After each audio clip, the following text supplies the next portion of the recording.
It was a rainy night, and the rain was pouring down incessantly with a roaring sound as Bibhash returned home from the office, holding an umbrella over his head. While treading carefully through the mud, he suddenly bumped into something that felt like a metal rod, and immediately pulling out his flashlight, he focused the beam ahead to find a poster standing there. Something had been faintly written on it before, but now someone had overwritten it with fresh crimson blood that read, "Bloody child, danger, turn back, do not come this way even by mistake." Below the text were a few strange symbols that sounded to Bibhash like the eerie echoes of children crying and laughing, leading him to believe that this was likely a hidden terrorist outpost trying to scare people away. Since Bibhash was a man of logic who didn't believe in ghosts, he defiantly walked past the poster and continued forward.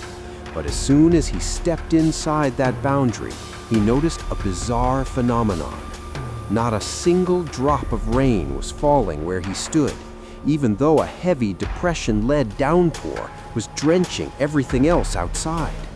The place was eerily void of any insects or trees, and though a creeping fear began to take hold, Bibhash resolved to conquer it. As he walked further into the silence, the sound of a baby crying reached his ears, and though he briefly remembered the warning about the bloody child, he dismissed it as a nonsense thought. While wondering where the sound originated, the ground beneath his feet suddenly shook, and he felt as if someone was stalking him. But when he jerked around to look back, he was paralyzed to see the same poster standing right in front of him again. He had left it far behind, yet here it was, and as he looked around, he realized with horror that he had been standing in the exact same spot the entire time.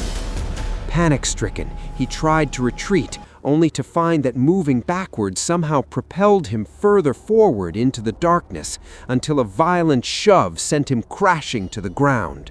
He hit his head hard, and as he touched his forehead to feel the warm blood gushing out, he saw through his flashlight that the blood was vanishing the moment it hit the soil.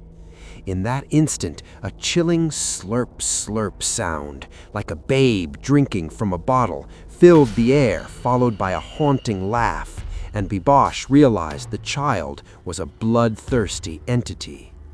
Just as an unbearable pain gripped his chest, everything went still as he felt soft, cold lips pressed against his forehead, sucking the life from his wound.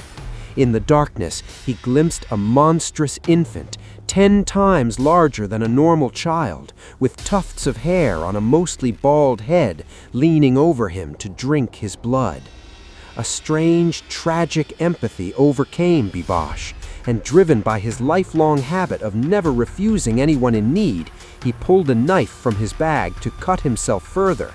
But his survival instinct kicked in just in time to realize this was a demonic spirit. He wrenched himself away and ran desperately toward the boundary where the poster had been, but the poster was gone, and the area was now eerily tidy, echoing only with the hungry, supernatural wails of the infant. The next morning, he woke up in a pit, so weakened by blood loss that he could barely move. But as he struggled to his feet, he saw the poster once more, now bearing a message in a crude, childish hand. "You must come here again." The dark bond was sealed. Despite returning to the city and recovering with medical blood transfusions, Bibhash could no longer resist the pull of that place.